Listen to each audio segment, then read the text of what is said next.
Angelina sat in the passenger seat, her wheelchair folded behind her. Mark was taking her to meet his parents for the first time, and she believed he was finally ready to build a future with her. At a rest stop, Mark stepped outside to buy water. Before he could walk away, his younger brother called. Mark answered while standing beside the open driver's door, unaware that the call was still connected to the vehicle's Bluetooth system. Every word came through the speakers. At first, Angelina listened without concern. Then her expression changed. Outside the vehicle, Mark noticed the call was still displayed on the dashboard screen. He ended it and went inside. A few minutes later, he returned with 2 bottles of water. "Angelina, are you okay?" he asked, watching her face. She forced a small smile. "I'm fine." Then she reached over and turned off the directions to his parents' house. "Take me to the ocean instead." Mark started the engine. He did not know how much Angelina had heard. As she stared out the window, she had already made a decision about her own future. Mark had just bent down to pull back the tarp when a small knife pointed straight at his face. "Don't come any closer," a young woman's voice came from inside the utility wagon. It sounded sharp, though there was a slight shake in it. Mark stepped back so fast he nearly fell onto the street. It was almost 5 in the morning. The sky over Savannah was still dim, and only a few porch lights were on along the narrow street. If the blade had not caught the light, Mark might have thought he was seeing things. He raised both hands. "I'm not trying to do anything. I thought there was a child in there." The person beneath the tarp did not answer. She kept the knife raised, her fingers gripping the handle until her knuckles turned white. A few feet away, an older woman sat against a brick wall, catching her breath and rubbing one knee. Her utility wagon had tipped onto its side. Paper bags, foil-wrapped breakfast biscuits, plastic food containers, and a large thermos were scattered across the pavement. One wheel was still turning with a loose rattle. Mark had been riding his bicycle to a wholesale market to pick up a small produce order for the restaurant before class. When he saw the older woman fall, he left his bike and ran over. After hearing movement under the tarp, he assumed she had a small child with her and reached down to check. Instead, he found a young woman inside. The older woman raised a hand. "Angelina, put the knife down. He came over to help us." Angelina kept her eyes on Mark. "You know who he is?" "No, but he just helped me sit up." "Put it down before you scare him." Mark gave an uneasy laugh. "I'm not exactly scared, but I can't help pick everything up while she's holding that." Angelina waited a few seconds before lowering the knife. She placed it in a plastic basket beside her, though her hand stayed close enough to grab it again. The older woman tried to stand, and Mark caught her arm. "Are you hurt anywhere?" "I'm fine. I'm getting old. My legs are slow, and I stepped into a pothole." She made it sound like nothing, but her face tightened when she stood upright. Mark bent down and returned the spilled bags to the wagon. Once he lifted the wagon upright, he could see 2 old blankets lining the bottom. Angelina lay on her side, with her upper body resting against a wooden board behind her. Another blanket covered her legs. When she noticed him looking, she pulled the blanket higher. The older woman sighed. "She can't walk. Someone gave her a wheelchair, but it was too heavy and eventually broke. I've had to use this wagon to take her outside." Mark paused. He did not know what to say, so he gave a small nod and bent down to adjust the wheel. The older woman continued. "A few days ago, some young men stopped us and started bothering her. They even pulled the tarp back. Since then, she's kept that paring knife beside her." "Why are you telling him that?" Angelina cut in, her voice turning cold. The older woman said nothing else. Mark stopped asking questions. He locked his bicycle to a nearby utility pole and took hold of the wagon's handles. "Where do you live? I'll take you home." "It's just down this street. We're troubling you enough already." The old wagon had no wheel lock, and it was loaded with breakfast orders and cooking supplies, so it was heavy. Each time a wheel passed over an uneven patch, the whole frame shook. Mark had to keep both hands firm on the handles. Venus walked beside him and checked on her granddaughter from time to time. Angelina said nothing else. Only when they crossed a rough section of pavement did she grip both sides of the wagon to keep herself from tipping. Their house stood near the end of the street, not far from the Savannah River. It was an old one-story home with a narrow yard and 3 high concrete steps at the entrance. Mark and Venus pulled the wagon close to the steps. Venus started to bend down, but Angelina stopped her. "Move aside. Your knee still hurts." Angelina pressed both hands against the wagon, turned her body, and reached for the doorway. A low cushion had already been placed inside the front room. She held the edge of the door and transferred herself from the wagon onto the cushion. The movement was not fast, but it was clear she had done it many times before. Mark stood beside her and watched longer than he should have. Once Angelina was seated, she raised her head. "Have you never seen someone transfer before? I was afraid you might fall. Watching me won't make me grow another pair of legs." Mark did not know how to answer. Venus stepped in. "That's just how she is. Don't take it personally. I'm her grandmother, Venus. Come inside and eat something before you go. Let me thank you." Mark checked the time. It was still early, and he still had enough time to reach the wholesale market, so he went inside. The house was small enough that Mark could see most of the kitchen from the front room. Many things had been placed low. A compact hot plate and toaster oven sat on a counter within Angelina's reach. Mixing bowls, knives, and cutting boards were arranged on a small table. The bedroom door was narrow, its wooden edge worn in several places. The bathroom floor at the back was one step higher than the kitchen. Venus placed a biscuit on an enamel plate and spooned sausage gravy over half of it. "Go ahead. This was left from this morning's orders." Mark picked up his fork. Angelina said, "The gravy is a little salty, but the biscuit is dry without it. Your choice." He raised his head. Her expression did not change, so he could not tell whether she was warning him or making fun of him. "Then you choose for me." "I already did. If you don't want it, leave it." Mark took a bite. The gravy was a little salty, but it went well with the biscuit, Venus said with pride. Angelina mixed the dough, seasoned the gravy, and packed the orders. "I only got up early to bake the biscuits and deliver the breakfast bags to people working the morning shift near the river." Angelina sat beside a low table, folding sheets of foil and placing them inside paper bags. One corner of her mouth lifted. Venus turned toward the kitchen, but her body swayed and one hand caught the edge of the table. Angelina dropped the bags. Mark stood and helped Venus into a chair. "Are you dizzy? Do you need to go to the hospital?" "No, I just didn't sleep enough." Angelina looked toward a plastic container on top of the cabinet. "Where is your blood pressure medicine? You haven't taken it this morning, have you?" "I remember. I'll take it later." "You said that yesterday, then forgot." Venus waved a hand and told Mark to keep eating. Angelina pulled the container down, took out a pill, and placed it beside a glass of water. After leaving the house, Mark kept thinking about the paring knife beneath the tarp, the salty gravy, and the irritated way Angelina had reacted when he watched her for too long. That evening, while carrying plates to customers at the restaurant, he heard a group of young men near the entrance laughing. "She was pretty thin. I pulled the tarp back, and she started waving a knife around," another voice asked. "The girl in the utility wagon?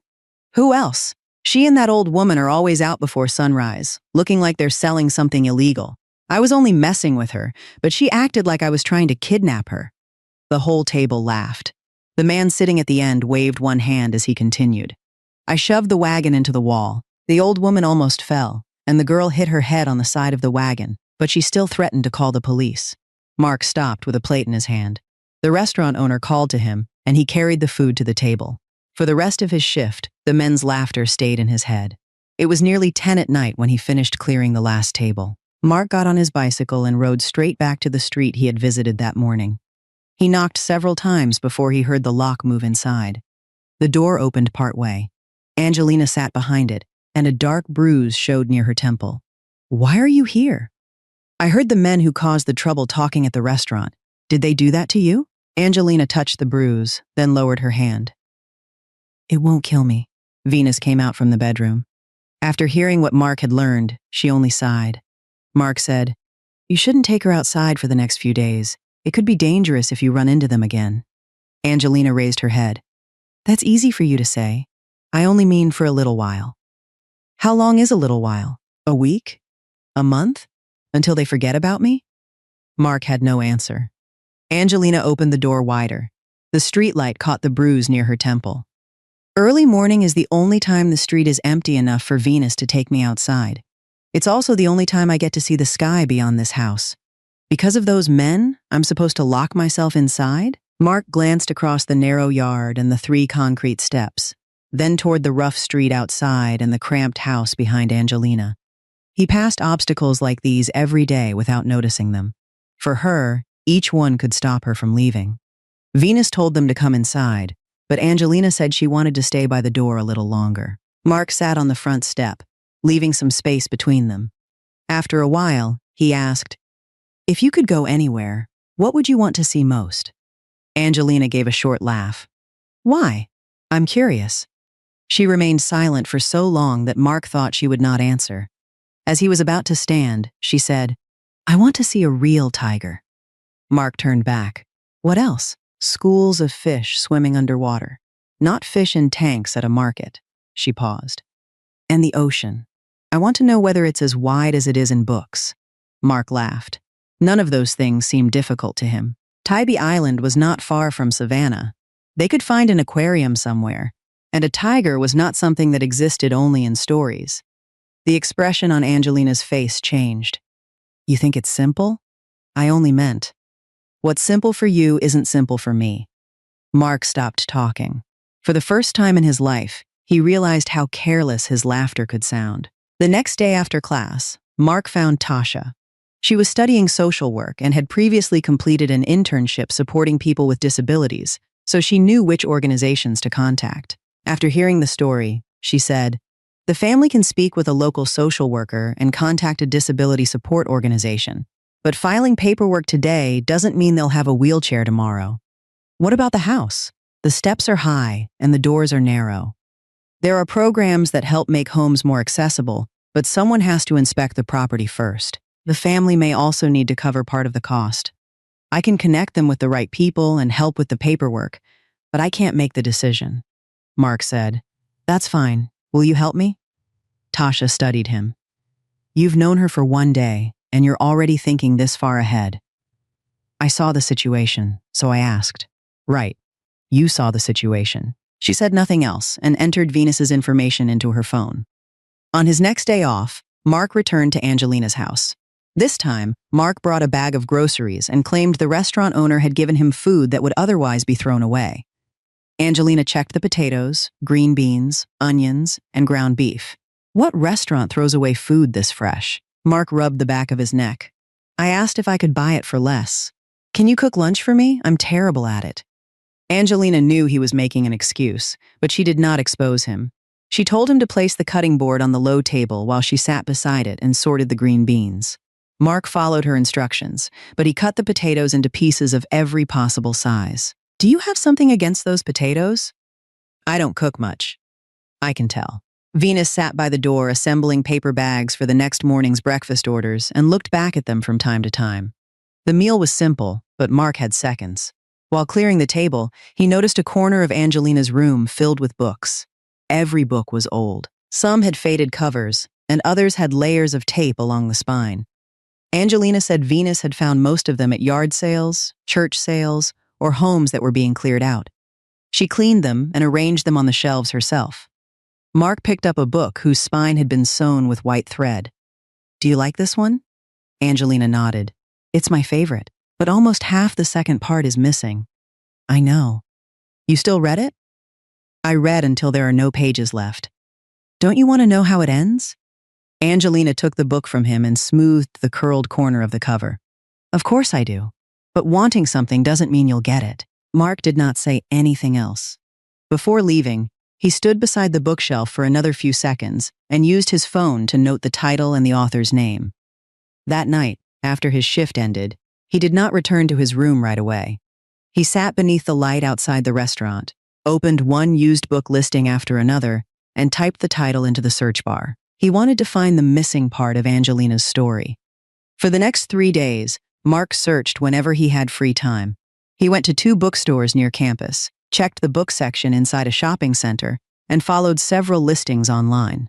Some sellers shook their heads and said the book had been out of print for years. Others could not remember whether they had ever carried it. One bookstore owner thought for a while after hearing the title. "I think it stopped being printed more than 10 years ago. Finding a complete copy won't be easy." Mark kept searching. He took a picture of Angelina's copy and posted it in several used book exchange groups. One person claimed to have it, but the photo they sent showed a different edition. Another person said they would check, then stopped replying when Mark asked about the price. On Saturday afternoon, while making a food delivery, Mark noticed a used book booth at a weekend flea market. Books were stacked from the floor to nearly the top of the wall. Some stood upright, others lay flat, and several piles leaned as if they might collapse. Mark parked his bicycle and went inside to ask. The older woman running the booth adjusted her reading glasses after hearing the title. "That book is old. It might be somewhere in the back, but I can't promise it still has all its pages." Mark asked if he could search. He crouched between two dusty rows of books and checked them one by one. Nearly an hour later, when his knees had gone numb, he saw the familiar title beneath a stack of old magazines. The book had every page from beginning to end. The front cover was almost detached, the spine had split, and several pages had turned yellow. Mark carried it to the counter. The woman examined the book, then named a price that was high for a college student working part-time shifts. Mark checked his wallet. It was almost a full week's pay from the restaurant. He hesitated, then took out the money. After work that night, Mark bought clear tape, a small bottle of glue, and a sheet of book cover paper. He sat at the small table in his room, wiped the dust from each page, pressed the spine back together, and repaired the cover. He was not good with his hands. The paper went on crooked the first time, so he peeled it off and tried again. It was almost 1 a.m. before the book could be opened without any pages falling out.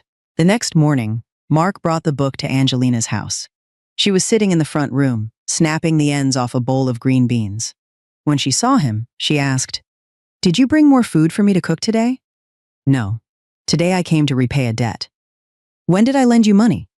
Mark took the book from his bag and placed it in front of her. As soon as Angelina saw the cover, her hand stopped over the bowl. "Where did you find this?" "At the used book booth at the flea market." Angelina opened the first few pages, then turned straight to the section missing from her own copy. The pages were all there. The part of the story she had been forced to stop reading years ago was now in front of her. When she raised her head, she only said, "The cover is a little crooked." Mark stared at the cover he had worked on until nearly midnight. "I redid it 3 times. 3 times, and it still came out crooked. You're not very good at this. Are you taking it or not?" Angelina pulled the book toward herself. "You already brought it here. It would be a waste not to." Mark saw the way her hands held the book and knew she was trying to hide how happy she was, so he did not tease her. Venus came out of the kitchen and asked about the book. When she heard that Mark had spent several days searching for it, she studied him, then sighed. She's loved books since she was little. She could go without breakfast, but if a book was missing pages, she would keep talking about it. "Why are you telling him that?" Angelina frowned. Mark laughed, then stood and said he had to leave for the restaurant. As soon as Mark disappeared from the doorway, Angelina opened the book to the missing section. She read from morning until afternoon and forgot the meal Venus had left beside her. The characters who had stopped in the middle of a sentence were moving forward again. The secret Angelina had guessed at for years was finally revealed. Some parts were completely different from what she had imagined, while others matched almost exactly. When she reached the ending, Angelina laughed. Just then, Mark called from outside. "I left my keys here this morning." Angelina closed the book. Mark stood in the doorway. "Were you laughing?" "No, I saw you. You saw wrong." "What's wrong with laughing?" Angelina turned her face away, and her ears turned red. "Take your keys and go." Mark stepped inside and picked up the keys from the table. Before leaving, he said, "So you do know how to smile. I thought your face only had one expression." Angelina grabbed the cloth beside her and threw it at him. Mark moved aside, laughed, and ran into the yard. After the sound of his bicycle faded, Angelina opened the book again. The words she had just read were still there, but she could no longer focus. Every time she saw the crooked cover, she remembered Mark asking whether she wanted the book. A few days later, Mark brought 2 new wheels, a wheel lock lever, and several metal bars he had asked someone to weld. He tipped the old utility wagon onto its side, removed the worn wheels, and replaced them. He added the wheel lock near the handles so the wagon would stay in place when parked. He also covered a thin board with padding and fastened it to the wagon as a backrest. Angelina sat inside the doorway and watched him work for most of the morning. "Are you fixing this wagon or building me a carriage?" Mark wiped the sweat from his face. "Get in and try it, then you'll know." Venus still did not want to take Angelina outside during the day. She was afraid of the crowded streets and uncomfortable with the way people stared at her granddaughter. One afternoon, after returning from delivering the morning breakfast orders, Venus took her medicine and went into the bedroom to rest. Mark looked at Angelina, and Angelina looked back at him. Neither of them said anything, but a few minutes later, the wagon was being pulled out of the yard. The sky was clear that day. Sunlight fell across the roofs, the street, and the puddles beside the walls. Angelina narrowed her eyes until they adjusted to the light. Mark pushed her out of the familiar street and toward the main road. Angelina looked everywhere. She asked about a building with blue glass windows and the bridge in the distance. When they passed a toy store, she turned to watch a plastic tiger near the entrance until it disappeared from view. Where does that road go? Toward downtown. This one goes toward the river. Is that tall building a school? A hotel? Why would a hotel need to be that tall? Mark laughed. So the people on the upper floors can see farther. Angelina tilted her head back to see the top floor. They can probably see the river from up there. When I have enough money, I'll rent you a room on the highest floor. Angelina turned toward him. You're starting to think everything is simple again. Mark stopped laughing. I know. I was only joking. Angelina was silent, then asked, Can you really see the river from there? Probably. Then it might be worth the money.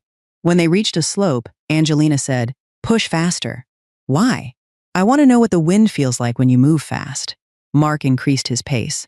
The wagon went down the slope faster than he expected. The wheel lock he had installed was meant to hold the wagon in place, not slow it once it was moving. Angelina held onto the sides. The right wheel struck a rock, and the wagon tipped onto the grass beside the road. Mark fell with it, scraping his knee and elbow against the pavement. He got up and saw Angelina lying on her side in the grass, her hair covering half her face. Mark bent down to lift her. Don't. Are you hurt? Let me stay here for a while. I need to check whether you're injured. I said let me stay here. Her voice was not loud, but it was firm. Mark stayed beside her. Angelina moved the hair away from her face. Above her was a wide blue sky, with a white cloud moving across it. She watched it for a long time. Before this, even lying under a cloud like this was something I couldn't have. Mark raised his head. The cloud had no special shape. It was like hundreds of clouds he had seen and forgotten. He lay down on the grass beside her. Neither of them said anything else. Wind moved through the trees and carried the smell of earth and dry grass toward them. Cars continued passing on the road. A while later, Angelina turned toward him. Don't tell Venus we fell. Our clothes are covered in dirt. How are we supposed to hide it? Think of something. You're the one who fixed the wagon. In the end, neither of them could think of anything. As soon as Venus saw the scratch along the side of the wagon and the dirt on the back of Angelina's clothes, she understood what had happened. She did not scold her in front of Mark. She only told him to go home and rest. Once the door closed, Venus turned to her granddaughter. Do you know what could have happened? Nothing happened today. What about tomorrow? He can take you out once or twice, but do you think he'll do it for the rest of your life? Angelina gripped the edge of the blanket. I don't think that. You don't? Then why do you watch the door every day? Why do you carry that book around after he gave it to you? I just want to live like a normal person. You can't live like a normal person. The house went silent. Venus knew she had gone too far. Angelina's face lost its color, but she did not cry. I know I'm not normal. You don't have to remind me. That's not what I meant. I'm afraid you'll start hoping for too much. If I spend my whole life sitting inside because I'm afraid of getting hurt, afraid of falling, or afraid someone will leave, then what am I living for? Venus stood there, then reached for the edge of the table. Her face turned pale, and her breathing became uneven. Angelina reacted at once. Are you dizzy again? Where's your medicine? I'm fine. Let me call Mark. Don't call him. Venus sat down and closed her eyes until the dizziness passed. Even then, she held Angelina's hand. I'm afraid that one day he'll get tired. When that happens, who will be responsible for all the hope he put in your head? Angelina did not answer. She turned toward the old wagon in the yard, where a long new scratch marked the side. A few weeks later, Tasha arrived with a housing support worker to inspect the house. They measured the bedroom doorway, checked the front steps, the bathroom, and the paths Angelina used to move around. When Venus heard that there was funding available for accessibility improvements, she refused. We can still live here. I don't want to owe anyone. People will talk afterward, Tasha explained. This is a program that helps make homes accessible for people with disabilities. It isn't money from one person. The family may still need to contribute part of the materials and labor, and Angelina has to agree to the application.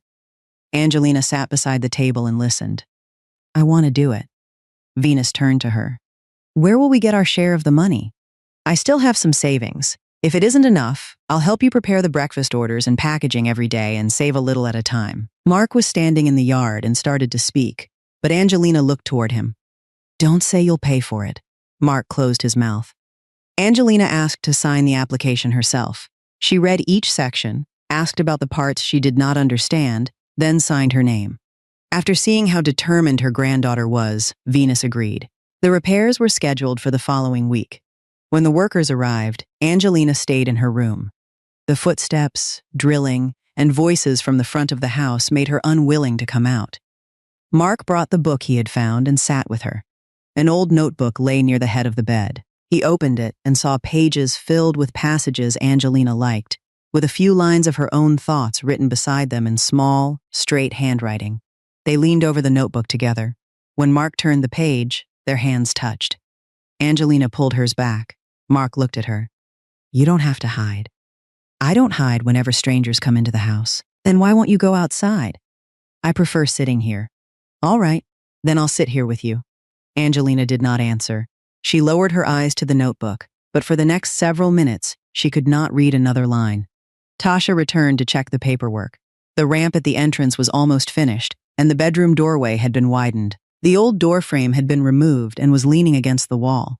Tasha stepped over the building materials and called for Mark as soon as she entered. You put the confirmation form in the wrong file. Mark came out of the kitchen. Did I? I thought the two copies were the same. How could they be the same? You still get dizzy after reading 3 lines of paperwork, just like when we had group assignments at school. Mark laughed. You still remember that? How could I forget? You wrote down the wrong room number and made the whole group run up 3 flights of stairs.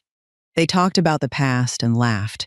Tasha moved through the piles of bricks without difficulty. When she bent down to check the bottom of the ramp, she and Mark spoke without having to choose each word. Angelina sat at the low table and watched them. It was a world of hallways, staircases, and running from one classroom to another. A world Mark had always belonged to, while Angelina could only hear about it. After Tasha left, Mark brought Angelina a glass of water. What's wrong with you today? Nothing. You haven't said anything since Tasha arrived. The two of you said enough. Why would I interrupt? Are you angry? What right do I have to be angry? Mark stood there, unable to understand why her voice had turned cold. He asked several more times, but Angelina kept turning away. In the end, she said she was tired and closed the bedroom door. The next evening, rain began to fall. Mark still rode his bicycle over, his clothes almost soaked through. He knocked for a long time, but Angelina did not open the door. Angelina, I know you're awake. There was no answer inside. If you're angry about something, tell me. If you stay silent, how am I supposed to know what to do? After a while, Venus opened the door and stepped outside. She stood beneath the awning and closed the door behind her. Go home. Let me see Angelina for a minute. And then what? Mark stopped. Venus faced him. You feel sorry for her. You want to take her out, fix the house, and buy books for her. Those are all good things, but how long can you keep doing them? I'm not doing this out of pity. Then why are you doing it? Mark opened his mouth, then said nothing. Venus continued. What about 1 year, 5 years, 10 years from now? Will you still come here? Can you handle having to think about level paths, ramps, and stairs every time you go somewhere? Can you handle it when she falls, when she is in pain, or when you are busy and still have to leave everything and come back? The rain grew heavier. Water poured from the edge of the awning like a white curtain. Mark wanted to say he could do it, but the words would not come. He had not known Angelina for long. He had not even admitted what kept drawing him back to this house every day. His silence became an answer. Venus said, You're a good person. That's exactly why I'm asking you not to come back. Mark stood there a little longer, then turned away. Inside the house, Angelina sat against the door. She had heard every question Venus asked and the long silence that followed. Outside, She heard the bicycle stand lift, then the pedals turning through the rain. Angelina placed one hand against the door, but she did not call out. The sound of Mark's bicycle grew farther away until it disappeared beneath the rain. 10 months after that rainy night, Mark still had not returned to the street near the Savannah River. He continued going to school and working evenings at the restaurant. Whenever the owner was short-staffed, he got up early to pick up supplies. His final year schedule became more demanding, with group assignments and projects one after another, as though there were no room left for an old story to return. Tasha still studied with Mark in the library. They worked on assignments together, ate lunch in the cafeteria, and sometimes stopped for a drink near campus after class. Their friends assumed they would eventually become a couple. Once, a classmate nudged Mark. "Tasha's great. If you don't make a move, someone else will." Mark laughed it off. Tasha never asked him directly, and he never took a step toward her. There was always a distance between them that neither mentioned. It was not that Mark never thought about Angelina. Some days, while making food deliveries, he deliberately took a street near her house. When he reached the turn, he slowed down. He only had to go a few more minutes to reach the old one-story house with the new ramp at the entrance, but every time, he continued straight. Mark was afraid of seeing Venus, afraid of seeing Angelina, and most of all, afraid Angelina would ask why he had returned when he still had no answer beyond the one he had given that night. Things that used to make him happy began to feel less satisfying. When he ate something good, he remembered the slightly salty gravy. When he passed a bookstore, he remembered Angelina holding the book with the crooked cover. When he saw clouds, he remembered the two of them lying on the grass after the wagon tipped over. Mark still remembered the three things Angelina wanted to see: a tiger, schools of fish, and the ocean. 10 months had passed, and he had not helped her see any of them. At the end of the semester, a group of students in the department held a gathering. Mark did not want to go, but his friends pulled him along. Near the end of the meal, a younger student at the next table began telling a story with obvious amusement. "I once met this disabled girl who was really aggressive. She was lying in a utility wagon under a tarp.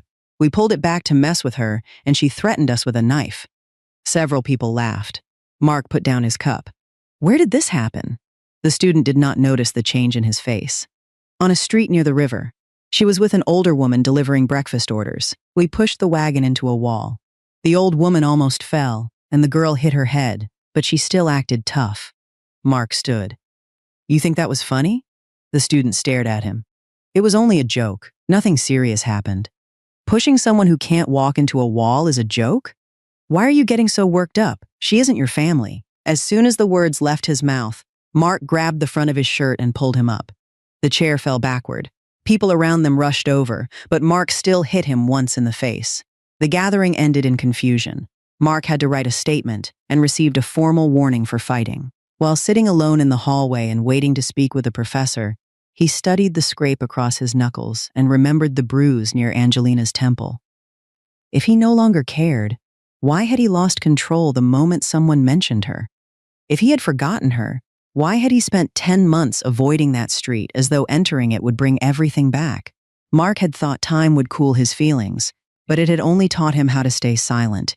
It had not erased Angelina. The next day, Mark found one of the workers who had helped modify Venus's house. The man recognized him, but his expression changed when Mark asked about the two women. "You didn't know? Venus passed away." Mark thought he had misheard. "When?" 6 days ago. She had a stroke. The neighbors took her to the hospital, but they couldn't save her. People from the neighborhood and members of her church helped with the funeral arrangements. Angelina is alone now. Denise lives nearby and helps whenever she can, but she has work too. She can't stay there all day." Mark asked nothing else. He took his bicycle and rode toward the street he had avoided for 10 months. The house appeared after the turn. It still had the old roof and the concrete ramp at the entrance, but the utility wagon was no longer in the yard. The door was open. A framed photograph of Venus stood on a small table beside the funeral program, sympathy cards, and flowers that had begun to wilt. The contacts and applications Tasha had helped arrange had finally led to Angelina receiving an old manual wheelchair. She had lost weight, and her cheeks were thinner. When she saw Mark, she showed no surprise. "You're late. We buried her 3 days ago." Mark stood at the door, still out of breath. I didn't know. Now you do. The house was clean, but the emptiness showed in every corner. There were only instant noodles and a few containers of dry food on the kitchen shelf. 2 tied trash bags sat near the door. Mark asked, "What have you been eating?" "Whatever is here." "Who helps you cook and clean?" "Denise comes on Tuesdays, Thursdays, and Sundays." "What about the other days?" "I do it myself." "And when you need to go outside?" Angelina glanced at the wheelchair. "If I don't go out, I don't need anyone to push me." Mark could not answer. He stepped inside, picked up the 2 trash bags, and checked the food in the kitchen. "Starting tomorrow, I'll come in the morning to buy groceries. I'll come back at night to cook and clean." "No, you can't manage everything alone. I survived for 10 months. Now that Venus is gone, you finally think I need help?" Mark turned toward her. Angelina's voice remained even. "Go home. I don't want late pity." Mark put the trash bags down. He stood there for a while, then gave a nod. "All right, get some rest." He turned toward the door. When his foot reached the front step, fear rose in Angelina. 10 months earlier, she had sat behind the door and listened to his bicycle disappear. She had not called him then. Afterward, she had asked herself every day whether he would have returned if she had. Angelina tightened her hands around the wheels. "Why didn't you come?" Mark stopped. "For 10 months, why didn't you come even once?" He turned back. Angelina sat upright, but her eyes had turned red. Mark closed the door and sat in the chair across from her. "Because I was afraid?" "Of me?" "Of what?" Venus asked me. "I was afraid I wouldn't be able to handle it for long. I was afraid I would stay, make you hope, and then leave." "Are you not afraid anymore?" Mark was silent before answering. "I still am." Angelina gave a small laugh, but it sounded sadder than crying. "At least you're telling the truth this time. I can't promise I'll never be afraid again. I only know there wasn't a single day in those 10 months when I truly forgot you." Angelina lowered her head. "I waited too." Mark stepped forward, knelt beside the wheelchair, and wrapped his arms around her. Angelina held herself still for a few seconds, then placed one hand on his shoulder. Neither of them promised forever. Neither said they would never leave. In the house where funeral flowers still stood beside Venus's photograph, they held each other like 2 people who had finally admitted how much they had missed one another. The next morning, Angelina made 3 things clear.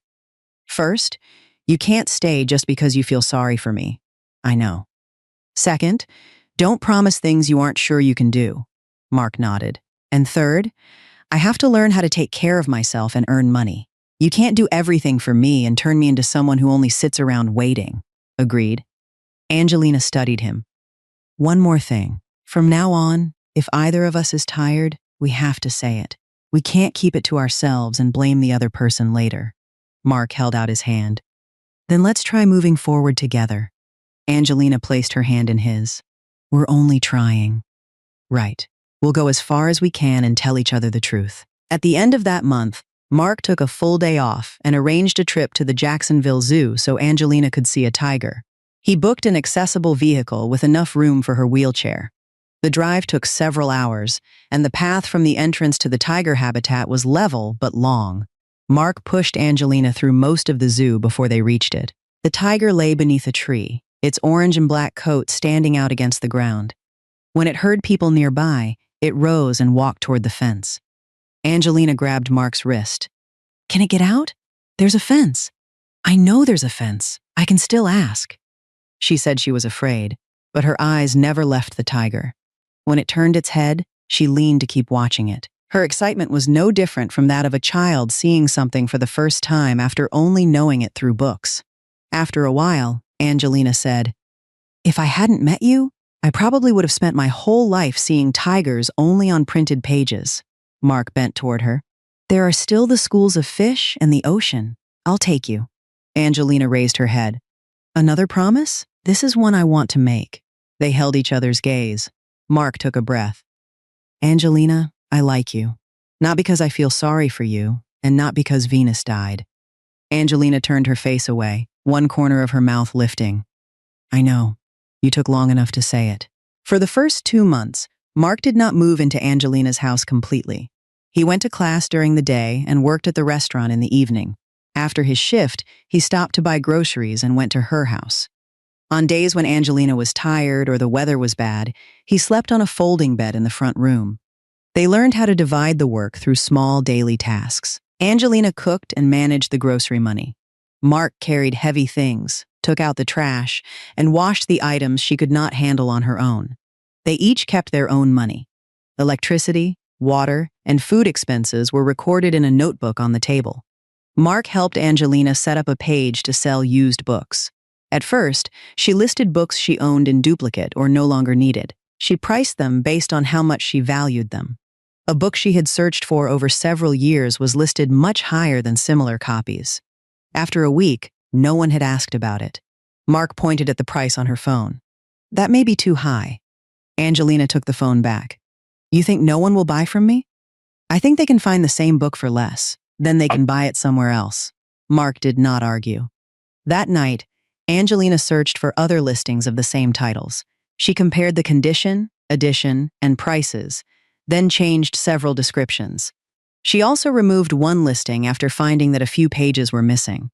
When someone later asked about the book, she explained the damage and offered it for less instead of hiding it. After that, Angelina contacted students in the area and offered to list their books for a small share of the sale. Her first completed order was for 2 used textbooks.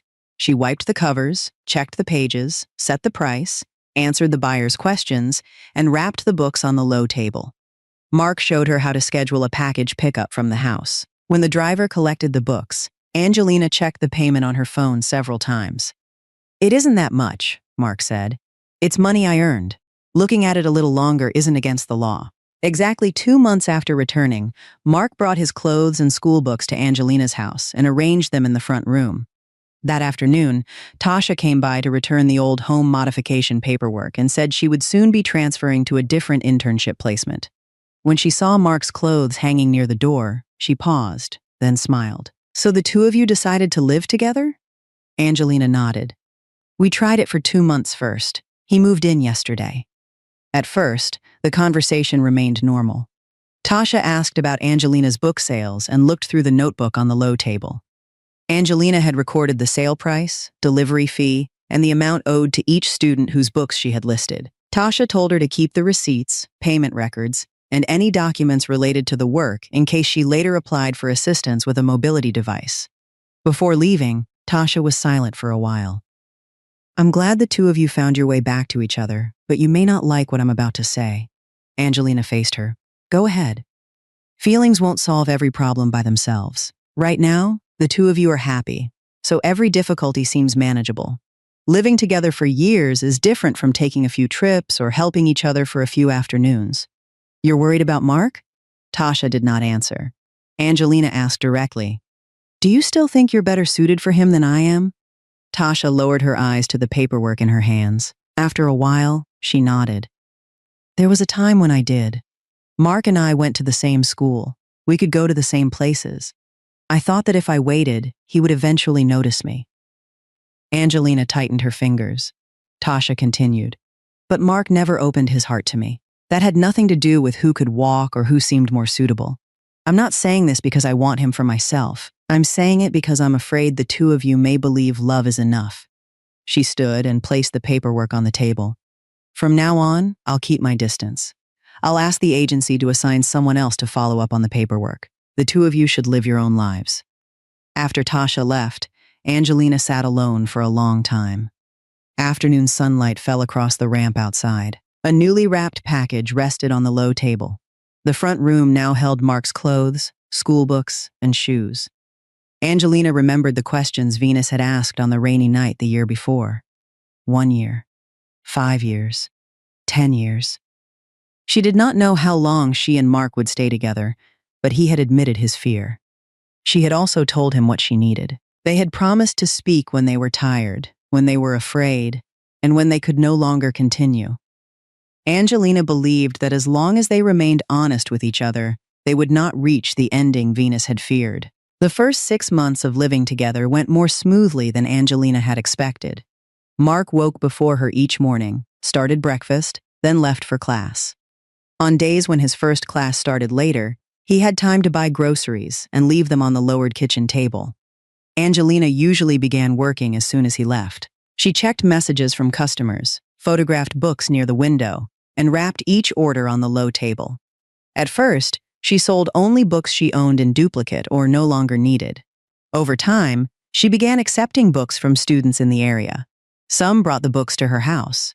Others sent photographs and information so she could list them. Angelina set the prices, answered questions, calculated delivery costs, and recorded each amount in a separate notebook.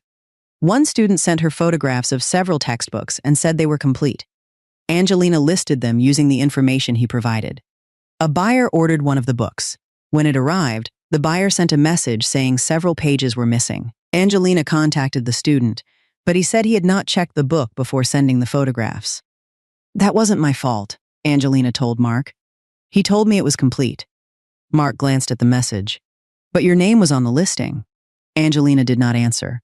The buyer requested a refund, and Angelina had to return the payment and cover the delivery cost. For the rest of that day, she did not list another book. The next morning, she changed her rules. From then on, anyone asking her to sell a book had to bring it to the house or send clear photographs of the cover, copyright page, spine, and several sections inside. Angelina checked for missing pages, writing water damage and loose bindings before posting anything. If a book had a problem, she described it in the listing and adjusted the price. The extra work took longer, but complaints became less common. Later, a used bookstore noticed that Angelina wrote clear descriptions and offered her additional work entering book information, proofreading text, and writing short summaries for customers. The first proofreading assignment was a page introducing a collection of local history books. Angelina corrected the spelling and grammar, but she also rewrote several sentences because she thought they sounded weak. The bookstore returned the file. The owner wrote that the corrections were accurate, but the original writer's voice had been changed. They only needed errors fixed, not the whole passage rewritten. Angelina read the note twice. She opened the original file again, restored the sentences she had changed, and corrected only what was necessary. The bookstore accepted the second version and sent her another assignment the following week. The pay was not high, but the work became steady. Each time Angelina was paid, she divided the money into 3 parts. One part was for daily expenses. One part was for supplies she needed for work. The rest went into a tin box in the bottom drawer. Mark once asked, "Are you hiding money from me?" Angelina closed the lid. "I'm saving for better transportation. This wheelchair still works. It works when someone pushes it. I don't plan to spend the rest of my life waiting for you to be free before I can leave the house." Mark leaned one hand on the table and bent toward her. "I haven't complained." "Not complaining doesn't mean your back is made of steel." Angelina turned toward the stove to check the pot. Mark stood behind her and smiled, but did not argue. They divided the housework clearly. Angelina cooked, managed the expenses, and handled the tasks within her reach. Mark carried heavy things, cleaned high places, took out the trash, and washed the bedding. If one of them was busy, the other took over. But at the end of each month, they still sat down and reviewed their shared expenses. Neither treated the other person's work as something they were automatically owed. When Angelina's income became more regular, she used part of it to pay one of the household bills. Mark saw the receipt on the table and reached for his wallet. "I'll give that back to you." Angelina moved the receipt away. "Why?" "I usually pay that one." "Then this month I did." "You're saving for the wheelchair." "I'm also living in this house." Mark put his wallet away. A student who lived nearby later agreed to come twice a week to collect larger packages and take them to the shipping counter. Angelina paid him from her own earnings. It meant she no longer had to wait for Mark to carry every box outside. On weekends, when the weather was good, Mark pushed Angelina toward the river. The pavement was still uneven, and cafe tables, sandwich boards, and delivery carts sometimes narrowed the sidewalk. Mark had to guide the wheelchair into the street, and each time they crossed a pothole, he told Angelina to hold on. At the riverfront, they usually bought 2 drinks and watched the cargo ships move past. Angelina no longer asked questions as quickly as she had during her first trip outside. She knew which buildings were schools, which streets led downtown, and where the trees looked best in the afternoon. Mark sometimes took pictures with his phone. Most of them were crooked. One showed only half of Angelina's face. In another, a utility pole blocked the center of the image. Angelina checked them and said, "Even if you have money someday, don't open a photography studio. One visit and every customer will leave." My pictures of other people are fine. So you're saying the problem is my face? I'm saying you frown so much that even the camera gets nervous.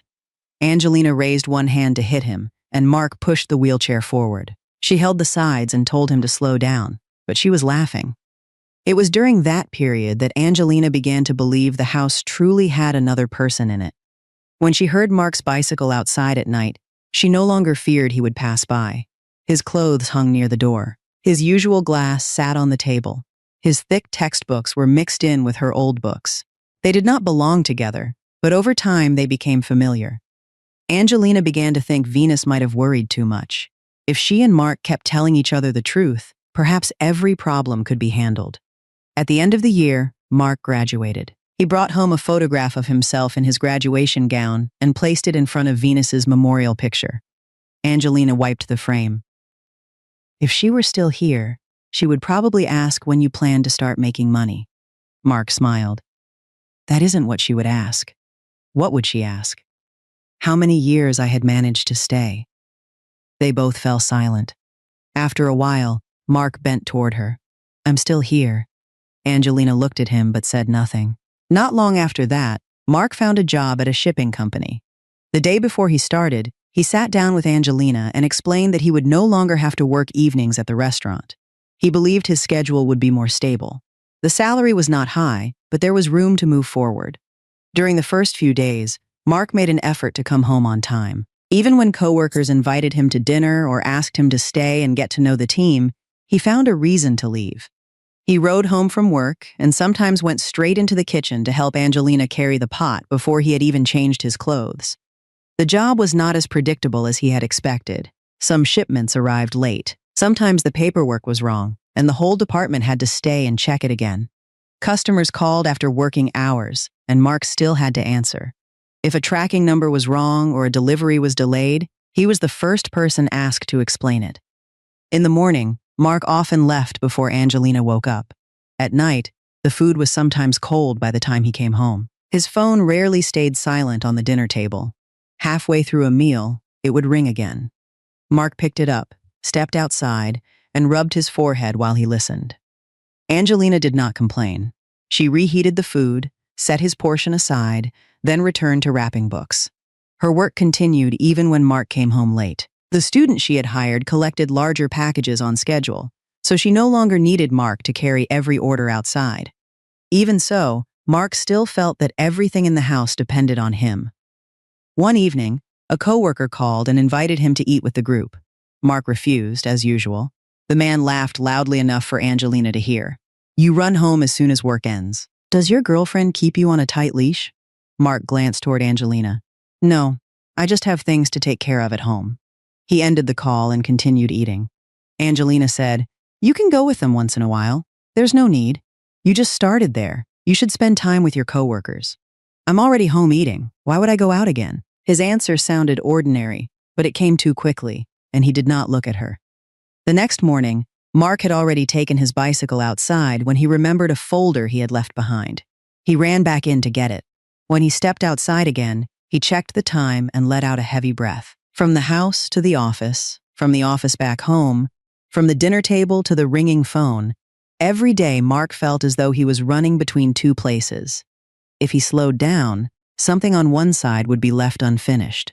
One Sunday morning, Mark promised to take Angelina to the riverfront that afternoon. It had been a long time since they had gone anywhere together. At the beginning of the week, Angelina had washed and ironed a light blue outfit, then hung it in her room. At noon, she cooked earlier than usual so they could finish eating and leave after the strongest heat had passed. Mark received a phone call while he was changing his shirt. There was a paperwork problem with a shipment, and the shift supervisor needed him to come in because the customer was waiting. Mark stood in the middle of the house with the phone in one hand and the other still fastening a button. It'll only be there for a while. I should be back in about 2 hours. Angelina checked the time. Then I'll wait. Mark removed the bag of water bottles they had prepared from the wheelchair handle. Get some rest. I'll call when I'm on my way back. Near 3 o'clock, Angelina changed her clothes, combed her hair, and sat waiting in the front room. The sunlight moved away from the front steps. The sound of children playing outside faded, and lights came on in the neighboring houses. At 5, Angelina called Mark, but his phone could not be reached. At 6, the food on the table had gone cold. Angelina carried the soup back to the kitchen to reheat it, then thought Mark might return soon and left it as it was. At 7:30, she changed out of the blue outfit, folded it, and put it back in the closet. It was almost 9 when she heard Mark's bicycle in the yard. He came inside with exhaustion on his face. As soon as he saw Angelina, he remembered. "I'm sorry. My phone died. There were more mistakes than we expected, and I couldn't leave." Angelina gave a nod. "It's fine. I can come home early tomorrow and take you. Tomorrow is Monday." Mark stood there for a few seconds, then put down his bag. "Then next weekend." "All right. Another time." Mark went to wash his face. When he came back, he ate only a few bites before opening his laptop to check the shipment list again. Angelina packed the cold food into containers and put it in the refrigerator. One afternoon during the week, Denise was supposed to bring Angelina a few things at around 2. Mark had left for work that morning. Angelina had just finished wrapping several packages when she needed to use the bathroom. After the renovations, the floor had been made less slippery, and a handrail had been installed beside the toilet. Angelina had transferred from the wheelchair to the low seat many times. She turned the wheelchair into its usual position, locked the wheels, and used her arms to move across. As she placed her right hand down, her wrist slipped from the edge of the seat. Angelina fell sideways. Her shoulder struck the base of the wall, and her hip became trapped between the wheelchair and the low seat. She tried to push herself up, but there was not enough room to gain leverage. Her phone was on the table in the front room. She called out several times, but no one heard her. At noon, the neighboring houses were closed. The adults were at work, and the children were at school. A vehicle passed outside from time to time. Then the street became silent again. Angelina lay on the cold floor and changed position to ease the pain in her shoulder. She did not know how much time had passed.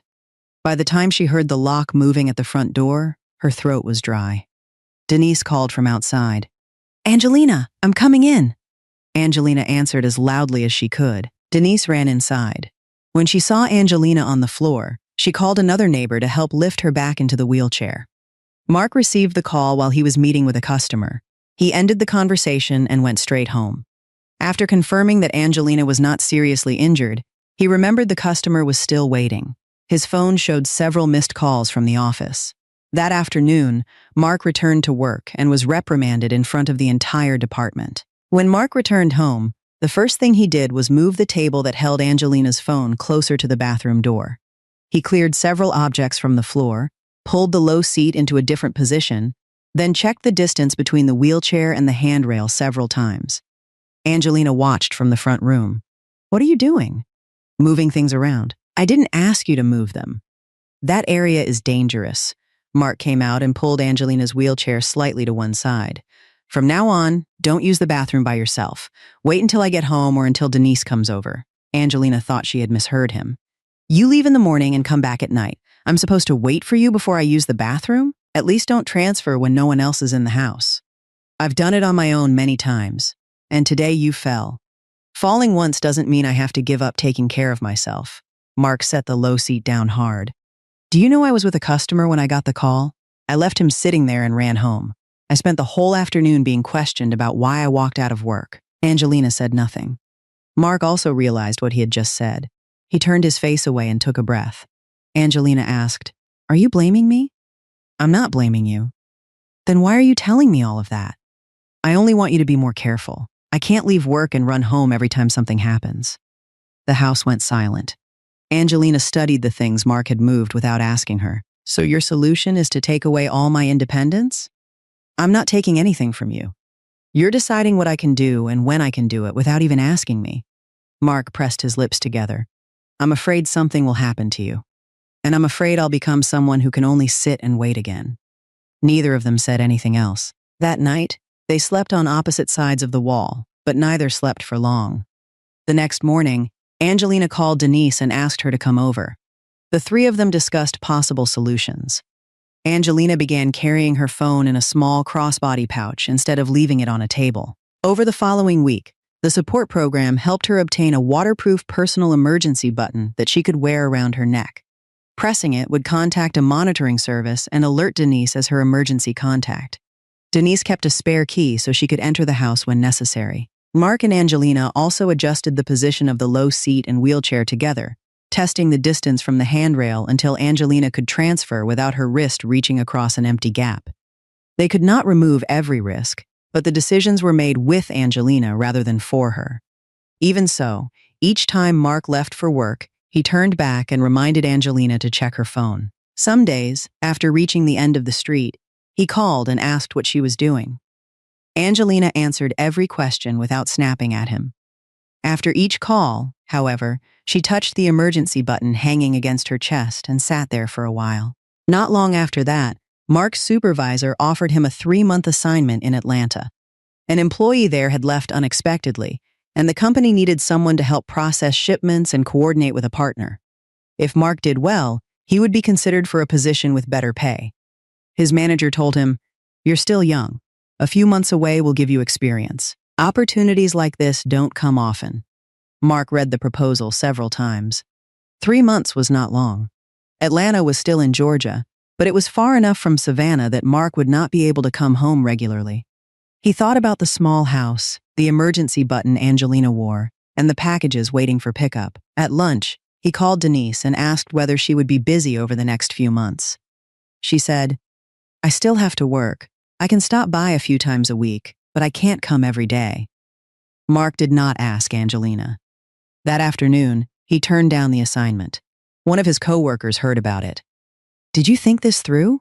It's only 3 months. You'd get extra pay and a chance to move up." Mark folded the proposal. "I can't arrange things at home. Do you have a young child?" "No." "Then what's stopping you?" Mark did not answer. That evening, he came home later than usual. Angelina was wrapping books and had left dinner on the table when she saw how tired he was. "Was there a problem at work?" "No." "Go ahead and eat. The soup is still warm." Mark sat down and stared at the bowl. The house felt smaller than usual. Angelina's wheelchair took up space near the door. Boxes of books lined the wall.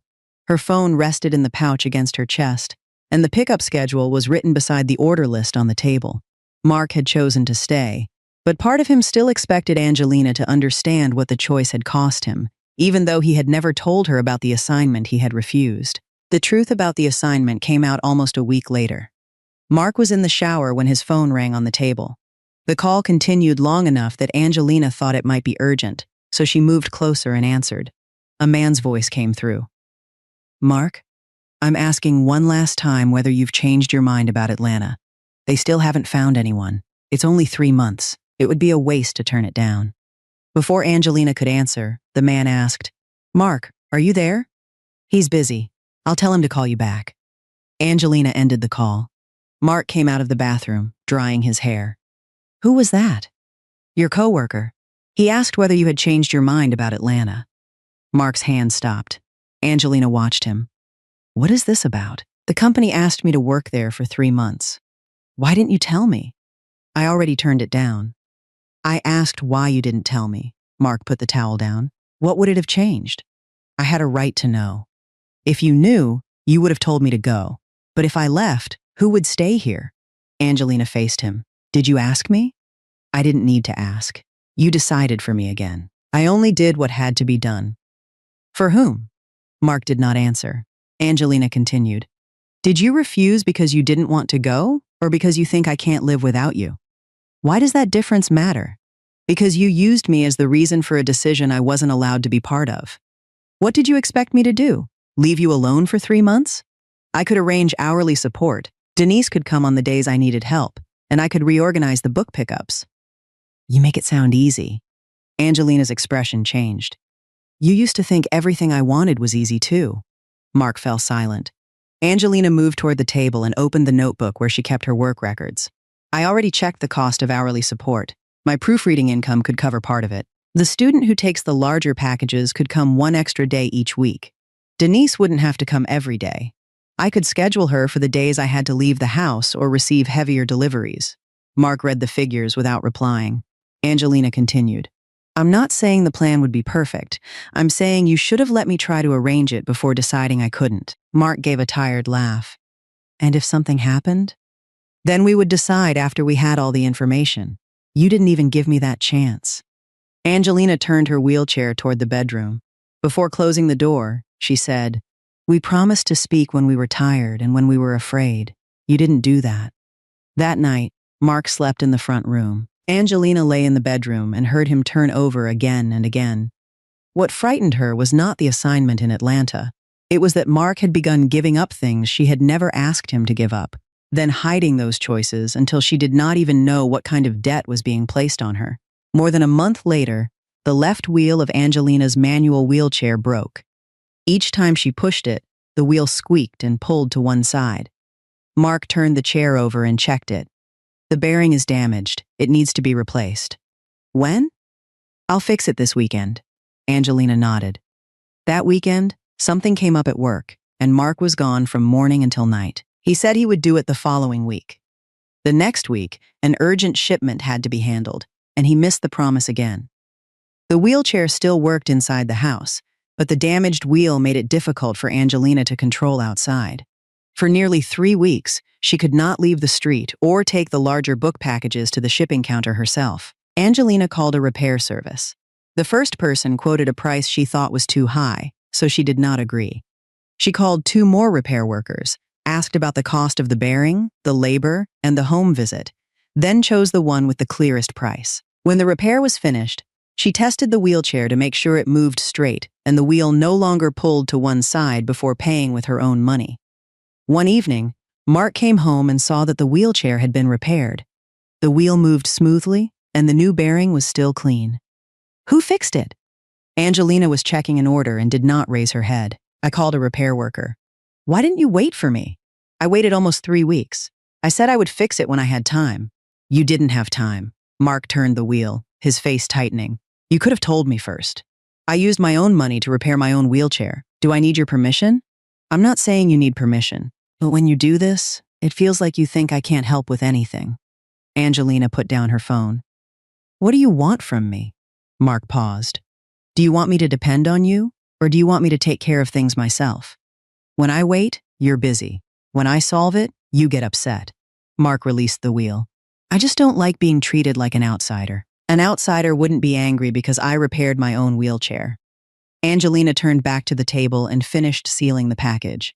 Mark stood behind her for a long time. In the end, he took off his jacket, hung it near the door, and went into the kitchen. The wheelchair worked normally again. From that day on, whenever something broke, Angelina no longer waited for Mark to promise he would fix it. On her birthday that year, Angelina bought herself a small cake. She did not plan anything elaborate. She cooked dinner, including 3 dishes Mark liked, placed the cake in the middle of the table, and took out 2 glass cups they had not used in a long time. That afternoon, Mark texted that he would be home a little late. Angelina asked whether he would still make it back for dinner. He replied that he probably would. She waited until 8, then 10. The food grew cold, and the frosting on the cake softened in the heat. Angelina put the dishes in the refrigerator and left only the cake on the table. Mark did not return until after midnight. He opened the door without making much noise because he thought Angelina was asleep. Then he turned on the light and saw the cake and the 2 glasses. Mark stopped. Angelina was sitting at her worktable. A data entry file was still open on the computer screen. Mark checked the date on his phone, and the color left his face. "Angelina, I'm sorry. I forgot." "All right. There was a problem at work today. I thought—" He could not finish. Angelina closed the computer. "Have you eaten?" "No. There's food in the refrigerator. Heat it up yourself. Be angry with me." Angelina looked at him. "I'm not angry. I really didn't mean to forget." "I know." Mark walked to the table.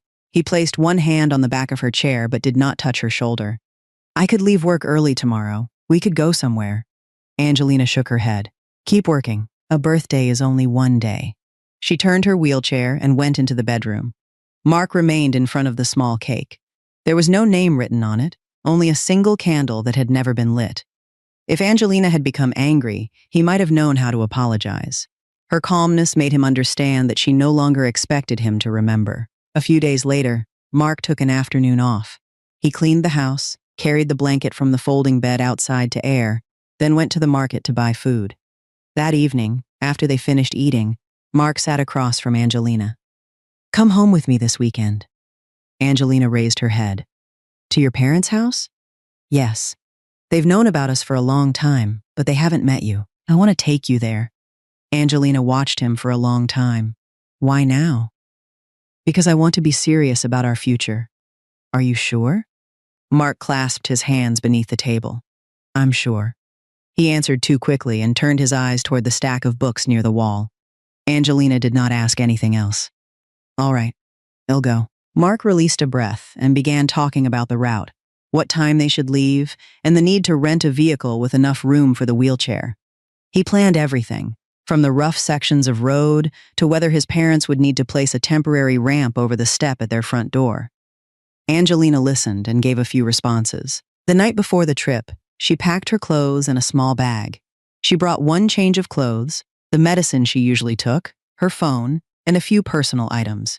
When Mark came over to check the luggage, Angelina was placing the novel he had found for her at the bottom of the bag. Mark saw that one corner of the cover he had repaired when they first met had begun to peel away. Why are you bringing the book? We'll only be gone for one day. Angelina ran a hand over the cover. I'll read on the way. Mark did not ask again.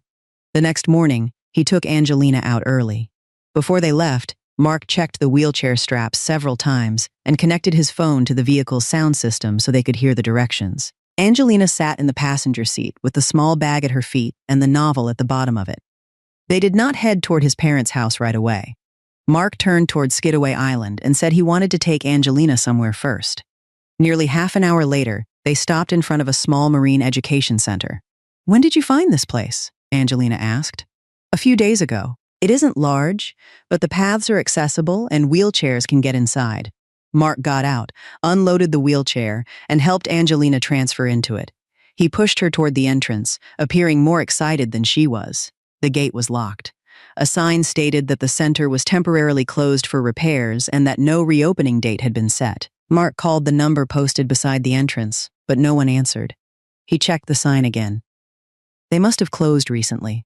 The website still said they were open. It's fine. We can find somewhere else. If there isn't anything nearby, we can travel farther another day.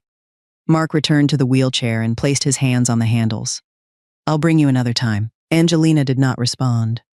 The words another time had once made her wait with hope.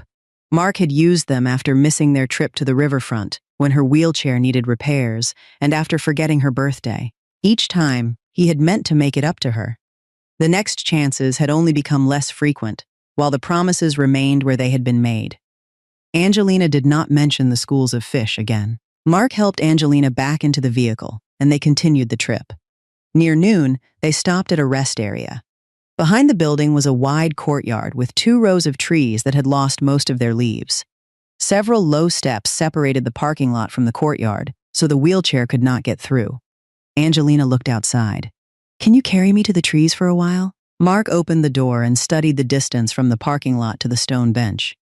It was not far, but he would have to go down the steps and cross a paved walkway. He rubbed his back. Why don't we stay in the vehicle? It's cold outside. I want some fresh air. Mark was silent for a few seconds. After this trip, we should look into an electric wheelchair, one that can handle the ramp at home. Carrying you everywhere isn't a long-term solution. His voice was not harsh, and there was nothing wrong with what he said. Angelina still heard the exhaustion in it. She remembered the times Mark had carried her over doorsteps, down curbs, into vehicles, and through places without ramps. At first, he had joked while walking. Later, whenever he set her down, he had to straighten his back before taking another step. Never mind. I don't need to go out. I can still carry you. I don't want to anymore. Mark thought she had changed her mind because of the cold, so he closed the door. Mark took his phone and started to get out. Before he could walk toward the building, Daniel called. Mark stopped beside the open driver's door and answered. He did not notice that the phone was still connected to the vehicle's sound system. Daniel's voice came through the speakers inside the cabin, while the car's microphone picked up Mark's replies through the open door. Mark, can you hear me? Mark turned away from the vehicle. I'm outside. We can talk later. You keep avoiding it. Talking later won't change anything. Mom and Dad keep asking me, and I don't know what to tell them. If you want to marry her, say you do. If you aren't sure, don't bring her home. Mark did not answer. Daniel continued. Do you love her? Yes. The answer came without hesitation. Angelina faced forward. Then what are you afraid of? Daniel asked. Mark took a breath. I don't know if I can live like this for the rest of my life. I love Angelina. I know she doesn't ask me to sacrifice anything, but every place we go means thinking about the route, the steps, and the vehicle. If something happens, I'm still the first person she calls. My job is finally getting better, but I still have to think about whether I can travel. Whenever I feel tired, I feel guilty. I'm afraid that one day I won't be able to handle it anymore. But I can't leave her now either. Daniel began to answer, but Angelina no longer followed his words. Mark turned toward the dashboard and saw Daniel's name and the call timer displayed on the screen.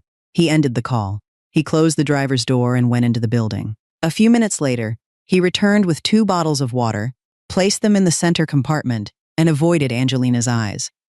Daniel was talking about nothing. Angelina accepted one of the bottles. All right, Mark sat behind the wheel. He did not know how much she had heard. Angelina did not say anything. The vehicle left the rest area. The navigation app still showed the route to his parents' house, and a recorded voice said they had more than an hour left. Angelina watched the blue arrow on the screen, then turned off the directions. Mark glanced toward her. What's wrong? Don't take me to your parents' house. His hands tightened around the steering wheel. Angelina, take me to the ocean. Mark looked at her. Angelina remained calm. She did not ask about the call or accuse him of hiding anything. I want to see the ocean. Mark did not ask another question. At the next turn, he changed direction toward Tybee Island. The beach in winter was emptier than Angelina had imagined. The wind was strong and carried cold moisture from the water. The sand was soft, and the path down to the shoreline was not suitable for a manual wheelchair.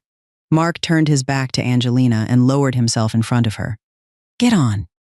Angelina wrapped both arms around his shoulders. Mark carried her across the paved section and stepped onto the sand. His feet sank deeper with each step. Near the water, his back began to shake, and his breath came out in thin white clouds. Angelina felt it but did not ask him to stop. Mark placed her on a low, dry rock and folded his jacket behind her for support. In front of them, gray-blue water stretched beyond where she could see. Waves rolled toward the shore, pushed white foam across the sand, then pulled back. Angelina sat there for a long time. The ocean is wider than it is in books. Mark stood beside her with both hands on his knees, catching his breath. I told you. You never told me. You haven't even seen any of my books about the ocean. Mark smiled. Angelina kept her eyes on the water. I've seen the tiger. Now I've seen the ocean. Only the schools of fish are left. I'll take you somewhere else next time. Angelina did not answer. Nearby, a young couple was taking pictures. Mark walked over and asked them to take one for him and Angelina. He sat beside her and tried to smile naturally. Angelina also faced the camera. The woman took several pictures, then returned the phone. In the photo, the ocean stretched behind them. Mark was smiling, and Angelina's eyes were red from the wind. They returned to Savannah when it was almost dark. Mark carried Angelina inside, placed her in the wheelchair, then went back for the luggage. He took off his coat and hung it in its usual place before heading toward the kitchen to make something warm. Angelina called to him, "Sit down." Mark turned back. She took the novel from the bottom of the bag and placed it on the table. I'm giving this back to you. Mark looked at the corner where the cover had started to peel. I gave it to you. I finished it a long time ago. You can still keep it. Thank you for finding the missing part for me. Thank you for taking me out of this house, for letting me see the tiger and the ocean. Mark remained where he was. You heard everything, didn't you? Angelina did not answer. I still love you. I know. Then why? Because I don't want to wait until the day you look at me and only see responsibility. Mark pulled out a chair and sat down. Being tired doesn't mean I want to leave you. But you didn't tell me the truth. I was afraid that if I did, you would think the way you do now. You've made too many decisions for me. Mark lowered his head and clasped his hands. Give me more time. I'll fix it. Angelina watched him. What are you going to fix? The streets? The steps? Your job? Or the fear you feel every time you think about the rest of your life? Mark opened his mouth, then stopped. Angelina pushed the book toward him. I don't blame you. You've tried very hard. Mark, we should stop. Her voice remained calm. That calmness left Mark with nothing else to say to make her stay. That night, he packed his clothes into a bag. He did not own much, but each shirt he folded left another empty space in the house. Angelina sat in the bedroom doorway and did not look toward him. Mark put the bag over his shoulder and held the book in one hand. I'm leaving. All right. He stepped through the door and turned back once. Angelina was still sitting in the same place. Only after he closed the door did he continue walking. He had nearly reached the end of the street when his steps slowed. Mark sat on the concrete step of a dark house. The book remained in his hand. He lowered his head and pressed it against his chest. He tried to hold back his crying, leaving only the movement of his shoulders in the empty street. He still loved Angelina. But if he went back, she would keep waiting for him to fulfill a promise he no longer knew he could keep. After Mark left, Angelina did not become stronger overnight. For the first few days, she kept the curtains closed and answered only the most urgent messages. His clothes were gone from the hook near the door. His books were no longer mixed with hers. The glass he usually used had disappeared from the table. The empty spaces made the house feel larger and harder to sit in. Angelina still opened her computer each morning, but she often read the same message several times without replying. One afternoon, she placed the wrong shipping label on a package. The customer who had ordered 2 textbooks received a box meant for someone else. Angelina had to contact both buyers, arrange another pickup, and pay the extra delivery fees. She apologized, but after ending the calls, she closed the sales page and left the remaining packages unfinished. A proofreading file also stayed open on her computer for 3 days. The used bookstore had asked her to check a set of book descriptions, but Angelina had corrected only half of them. The owner sent a message asking whether she could still complete the work. Angelina stared at it for a long time before typing that the file would be late. She did not explain why. The owner replied that they could wait until the following afternoon, but if she could not finish it, they would need to give the work to someone else. Angelina moved closer to the desk and opened the file again. She did not return to work because she had stopped missing Mark. She returned because she had accepted the assignment, needed the income, and did not want to lose what she had built. She checked each description, corrected the errors, and sent the file before the new deadline. The bookstore accepted it and offered her another set the following week. Angelina then changed the way she organized her work. She divided the books into separate groups: books waiting to be checked, books ready to list, books already sold, and packages waiting for pickup. She set fixed times to answer customers instead of checking messages throughout the day. The student continued the twice-weekly pickup schedule they had already arranged. Angelina paid him for each pickup and asked him to confirm the number of packages before leaving. She also arranged specific times for Denise to help with tasks she could not manage alone. Instead of waiting until something went wrong, Angelina wrote the schedule in advance and paid for additional help when she needed it. At first, asking for paid assistance made her uncomfortable. She had spent years treating every offer of help as pity or a debt. Over time, she began to understand the difference between depending on one person for everything and choosing the support required to do her own work. Angelina also stopped accepting every proofreading request. When a bookstore asked her to finish a long file overnight, she checked the number of pages and declined. When a customer wanted her to sell several damaged books without showing the missing pages, she refused to list them. The changes did not make the work easy, but they made it manageable. Her sales page became active again. The proofreading assignments returned to their regular schedule. The house was still quiet after sunset, and there were nights when Angelina reached toward the door after hearing a bicycle outside. But each morning, she returned to the table. Little by little, the unfinished packages disappeared, the orders went out on time, and the work became steady again. This time, Angelina arranged her life so it did not depend on one person being available. Nearly a year later, a used electric wheelchair arrived outside Angelina's house. By then, her book sales had become more stable. She still accepted books on consignment and continued doing data entry and proofreading. Before she could receive assistance for the wheelchair, Angelina had to complete another set of forms. The program asked for proof that the chair would support her work and daily activities. She submitted her sales records, delivery receipts, and payment history from the bookstore. The documents Tasha had once told her to keep were now arranged in a folder by date. The first application was returned because one income statement was missing. Angelina contacted the bookstore, requested a copy, added it to the file, and submitted the application again.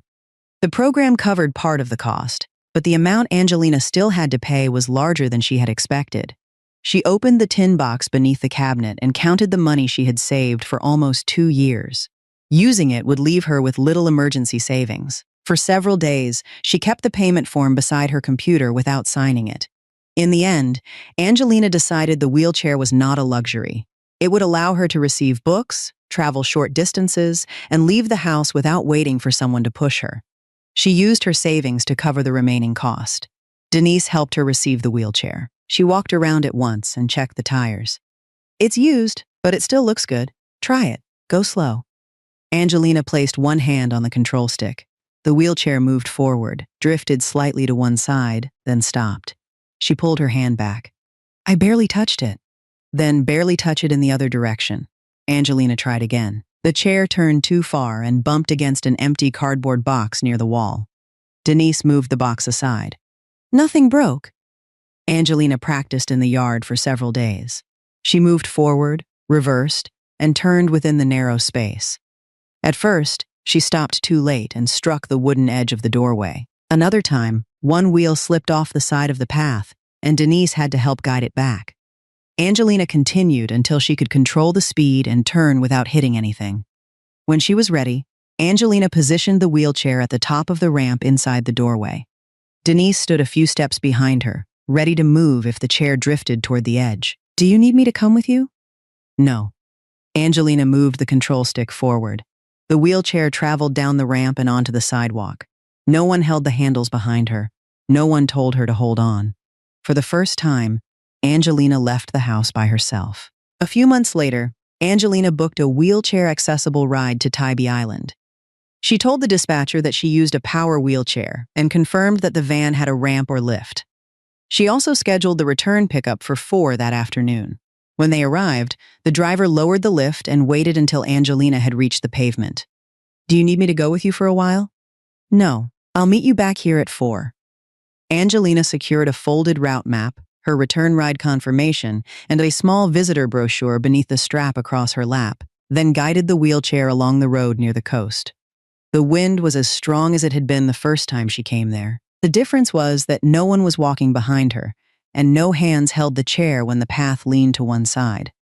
Before leaving home, Angelina had checked the route and the accessibility information for a marine science center near the beach. She had confirmed that the building had a ramp and enough space for her power chair. After traveling for a while, she saw a sign pointing toward the center. The arrow led down a road to the right. Angelina stopped. Months earlier, a locked gate had kept her from seeing the schools of fish. This time, she turned right. At the entrance, she bought her ticket and followed the ramp inside.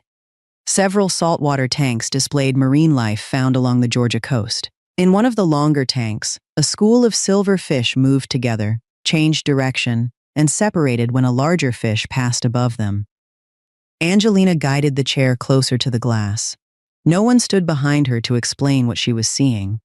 No one had carried her through the entrance or promised to bring her back another time.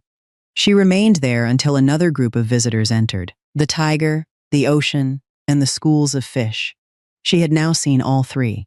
Later that afternoon, Angelina returned to the road leading toward the beach.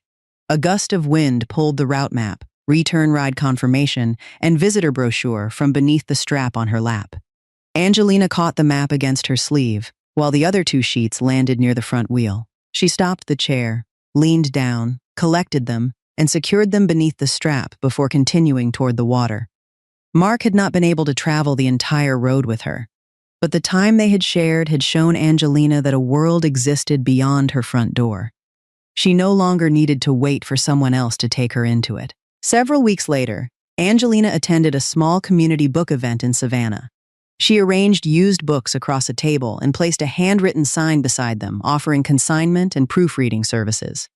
Near the end of the event, a man stopped in front of her table and picked up a novel. "What would you recommend to someone who's trying to start over?" Angelina looked at the book in his hand. "That depends. Are you ready to write a different ending? People may believe love can overcome every barrier. But loving someone and building a life that respects both people's needs are not the same thing. Mark loved Angelina, and perhaps he would carry that love in his heart for the rest of his life. Yet love alone was not enough to keep them together. A life beside Angelina required more than affection. It required honesty about exhaustion, the willingness to make decisions together, and the strength not to turn unspoken sacrifices into a debt the other person never agreed to carry. Mark had not reached that point. The kind of fairy tale in which love conquers every barrier was torn apart by reality at the place where it seemed most beautiful. If Mark had spoken honestly before that trip and allowed Angelina to help shape their future, perhaps they might have found another way. But a more meaningful story was written instead. Angelina no longer made romantic love the foundation of her life. She rebuilt her work, learned how to arrange the support she needed, and gained the freedom to pursue her dreams without placing her entire future in one person's hands.